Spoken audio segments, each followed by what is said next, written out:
Hello students, एक और नई वीडियो में आप सभी का स्वागत है। इस वीडियो में हम बोर्ड परीक्षा के लिए इतिहास विषय के सभी क्वेश्चंस को देखने वाले हैं और साथ में इन सभी का जो सॉल्यूशन रहेगा वो भी आपको इसी वीडियो के माध्यम से दिया जाएगा। तो ये वीडियो आप सभी के लिए काफ़ी ज़्यादा महत्वपूर्ण होने वाली है, इसलिए वीडियो को शुरू से लेकर एंड तक ज़रूर देखिएगा। तो यहाँ पर सबसे पहले हम देखिए, पहला क्वेश्चन आपका जो दे रखा है इसमें आपको सही विकल्प चुनकर बताना है। पहला क्वेश्चन है, बंगाल में स्थायी बंदोबस्त किसने लागू किया था? इसका सही आंसर है आपका यहाँ पर बा वाला लॉर्ड कॉर्नवालिस। इसके बाद यहाँ पर सेकंड क्वेश्चन है, भारत के सबसे प्राचीन सिक्के किस नाम से जाने जाते हैं? तो यहाँ पर इसका सही आंसर है सा वाला आहत।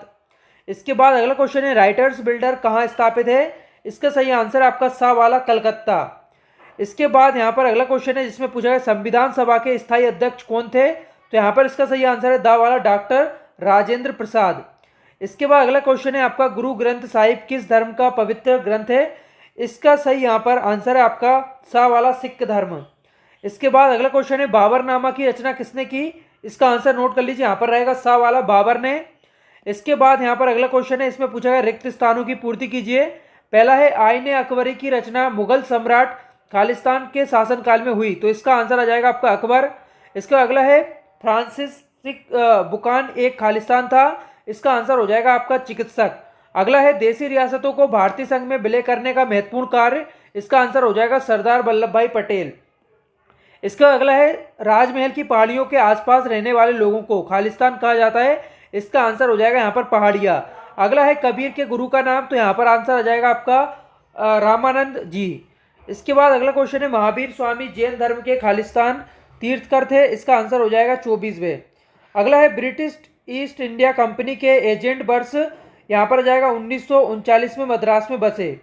इसके बाद यहाँ पर अगला क्वेश्चन है, इसमें आपसे पूछा जा रहा है यहाँ पर थर्ड क्वेश्चन में सही जोड़ियाँ आपको मिलाना है। तो यहाँ पर पहला है, चार आर्य सत्य, इसका आंसर यहाँ पर मिला लीजिए, आपका हो जाएगा बौद्ध धर्म। इसके बाद अगला है, गांधार, ये आपका हो जाएगा यहाँ पर तक्षशिला। अगला है यहाँ पर पुर्तगाल की बस्ती, ये हो जाएगा आपका पणजी। इसके बाद नेक्स्ट है यहाँ पर दांडी यात्रा, ये हो जाएगा आपका 1930। इसके बाद यहाँ पर संविधान सभा के अध्यक्ष, ये हो जाएगा यहाँ पर राजेंद्र प्रसाद डॉक्टर। और इसके बाद कैबिनेट मिशन, ये हो जाएगा 1946। इसके बाद आ जाइए अगले क्वेश्चन पर, तो इसमें आपसे पूछा गया एक शब्द या फिर एक वाक्य में उत्तर बताना है।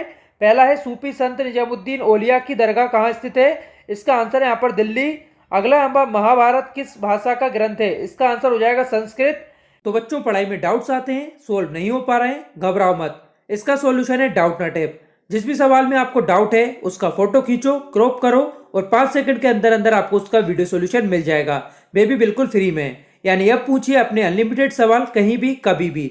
अब चाहे आपका सवाल क्लास 6ठी से 12वीं IIT JEE या नीट का हो या फिर CBSE यूपी बिहार राजस्थान या अन्य स्टेट बोर्ड का हो, कोई भी सब्जेक्ट हो, physics chemistry math biology science, आपके सभी सवालों के जवाब आपको मिलेंगे सिर्फ डाउट नॉट ऐप पर। साथ ही डाउट नॉट पर चल रही है क्लास 9वीं से 12वीं IIT JEE और नीट के बच्चों के लिए ऑनलाइन क्लासेस, जिसका हिस्सा बनकर देश के सभी राज्यों से बच्चे लेकर आए रैंक 1। तो आज ही डाउट नॉट ऐप इंस्टॉल करो, अपने डाउट्स भगाओ और टॉप रैंक ले जाओ। इसके बाद है, कौटिल्य द्वारा रचित सुप्रसिद्ध ग्रंथ का नाम? इसका आंसर है अर्थशास्त्र। इसका अगला है, महाकाव्य महाभारत का प्रारंभिक नाम क्या था? इसका आंसर हो जाएगा जय संहिता। इसके बाद है, गुप्त वंश के पहले प्रसिद्ध सम्राट का नाम? तो इसका आंसर हो जाएगा चंद्रगुप्त प्रथम। इसके बाद है, दामिन ए कोह नामक भूभाग पर किसे बसाया गया था? इसका आंसर हो जाएगा संतालों को। नेक्स्ट यहाँ पर, प्राचीन काल में काशी जनपद की राजधानी क्या थी? इसका आंसर है यहाँ पर वाराणसी। अगले क्वेश्चन पे यहाँ पर आ जाइए, इसमें पूछा गया आपको सत्य सत्य बताना है। पहला है, बंगाल का विभाजन 1919 ईस्वी में हुआ था, तो ये यहाँ पर आपका हो जाएगा असत्य। इसके बाद है, यूनिवर्सिस्ट पार्टी बंगाल की प्रमुख प्रभावशाली राजनीति पार्टी थी, ये यहाँ पर आपका हो जाएगा यहाँ पर गलत। इसके बाद यहाँ पर अगला है, सबसे प्राचीन अभिलेख मौर्य सम्राट चंद्रगुप्त मौर्य की से प्राप्त हुए, तो यहाँ पर ये भी हो जाएगा आपका असत्य। इसके बाद अगला यहाँ पर, ब्राह्मी लिपि बाएं से दाईं ओर लिखी जाती है, ये यहाँ पर हो जाएगा सही। इसका अगला है, प्रथम गोलमेज सम्मेलन 1930 में पेरिस में आयोजित हुआ था, ये हो जाएगा यहाँ पर सही। अगला है यहाँ पर, मनुस्मृति हिंदू विधि पर सर्वाधिक प्रमाणिक ग्रंथ माना जाता है, ये भी हो जाएगा यहाँ पर सही। तो ये यहाँ पर आपके सारे आंसर हो जाएंगे ऑब्जेक्टिव क्वेश्चन के। इसके बाद यहाँ पर क्वेश्चन नंबर 6 को नोट कर लीजिए, जैन धर्म के कोई आपको 2 सिद्धांत बताना है। इसके अथवा में देख लीजिए, जैन धर्म के 2 प्रमुख संप्रदायों के आपको नाम लिखना है। और इसके बाद यहाँ पर अगला क्वेश्चन है, महात्मा बुद्ध की कोई 2 शिक्षाओं के बारे में लिखिए। इसके बाद अगला है यहाँ पर, धर्मचक्र परिवर्तन से आप क्या समझते हैं, संक्षेप में लिखिए। इसके बाद अगला क्वेश्चन है 8वां, चाणक्य कौन थे, संक्षेप में लिखिए। अगला यहाँ पर उल्मा कौन थे, संक्षेप में बताइए। इसका अगला है यहाँ पर जजीला क्या थे, संक्षेप में बताइए।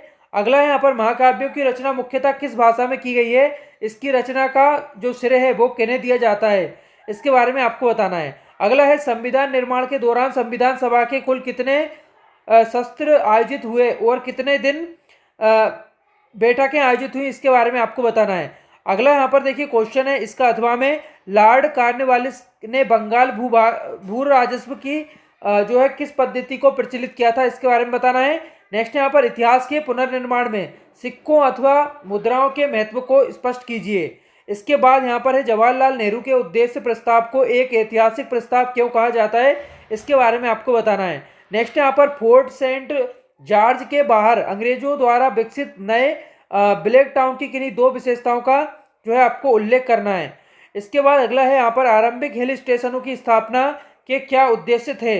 इसके बाद है संविधान क्या है, भारतीय संविधान कब बनकर तैयार हुआ और यह कब लागू हुआ, इसके बारे में आपको बताना है। इसके बाद है भारत में महात्मा गांधी की प्रथम महत्वपूर्ण सार्वजनिक उपस्थिति कब और कहाँ हुई, ये आपको बताना है। इसके बाद यहाँ पर अगला क्वेश्चन देख लीजिए, भारतीयों ने साइमन कमीशन का विरोध क्यों किया, इसके प्रमुख कारण आपको बताना है। इसके बाद यहाँ पर अगला है फाड़िया कौन थे, और अगला यहाँ पर 6वीं शताब्दी ईस्वी पूर्व के 4 महत्वपूर्ण महाजनपदों के नाम आपको लिखना है। इसके बाद यहाँ पर महाभारत का क्या ऐतिहासिक महत्व है। इसके बाद अगला है बौद्ध धर्म के प्रसार का संक्षिप्त में आपको वर्णन करना है। इसके बाद अगला यहाँ पर इतिहास के पुनर्निर्माण में सिक्कों अथवा मुद्राओं के महत्व को बताना है। इसके बाद जैन धर्म के प्रसार का जो है संक्षिप्त में आपको वर्णन करना है। अगला है यहाँ पर चंद्रगुप्त मौर्य ने किस प्रकार मौर्य साम्राज्य की स्थापना किया, संक्षेप में बताना है। इसके बाद यहाँ पर अगला क्वेश्चन है मुस्लिम लीग द्वारा मुक्त दिवस कब मनाया गया, इनमें भारतीय राष्ट्रीय आंदोलन को किस प्रकार प्रभावित किया, इसके बारे में आपको बताना है। इसके बाद है आईने अकबरी की रचना के 2 मुख्य उद्देश्यों का उल्लेख कीजिए। इसके बाद यहाँ पर अगला है मुगल काल में ग्राम पंचायत के मुखिया का चुनाव और उसके कार्यों की विवेचना कीजिए। इसके बाद यहाँ पर अगला है कुछ लोगों को ऐसा क्यों लगता है कि बंटवारा बहुत अचानक हुआ, इसके बारे में आपको बताना है। इसके बाद अगला यहाँ पर चर्चा कीजिए कि अलबार, नैनार और वीर सेवों की किस प्रकार जाति प्रथा की आलोचना प्रस्तुत की। इसके बाद यहाँ पर अगला है सूफी मत के विकास पर एक टिप्पणी लिखिए। इसके बाद अगला यहाँ पर औपनिवेशिक संदर्भ में शहरीकरण के रुझानों को समझाने के लिए जनगणना संबंधी आंकड़े किस हद तक उपयोगी होते हैं, इसके बारे में आपको बताना है। इसके बाद यहाँ पर अगला क्वेश्चन है 1853 ईस्वी में रेलवे की शुरुआत ने शहरों की किस प्रकार जो है काया पलट दी, आपको 2 उदाहरण के द्वारा इसे स्पष्ट करना है। इसके बाद महात्मा गांधी ने चरखे को राष्ट्रवाद का प्रतीक क्यों चुना, इसके बारे में बताना है। इसके अथवा में देख लीजिए, यहाँ पर भारत के मानचित्र में आपको निम्नलिखित स्थलों को दर्शाना है। तो पहला है निजामुद्दीन औलाद की दरगाह दिल्ली, इसके बाद शेख मुइनुद्दीन चिश्ती की दरगाह अजमेर, और इसके बाद ऐसे 2 स्थल जो मंदिरों भगवान विष्णु और भगवान शिव के संबंधित में हैं। इसके बाद यहाँ पर अगले क्वेश्चन पर जाइए, भारत के आपको मानचित्र पर मौर्य सम्राट अशोक द्वारा उत्कीर्ण कराए गए महाशिलाओं के स्थानों को आपको दर्शाना है। इसके बाद यहाँ पर इसके अथवा में देख लीजिए, असहयोग आंदोलन के दौरान कौन कौन से कार्यक्रम निर्धारित किए गए थे, इसके बारे में आपको लिखना है। तो ये यहाँ पर आपके पूरे 23 क्वेश्चन हो चुके हैं। ऑब्जेक्टिव क्वेश्चन के मैंने आंसर आपको बता दिए हैं।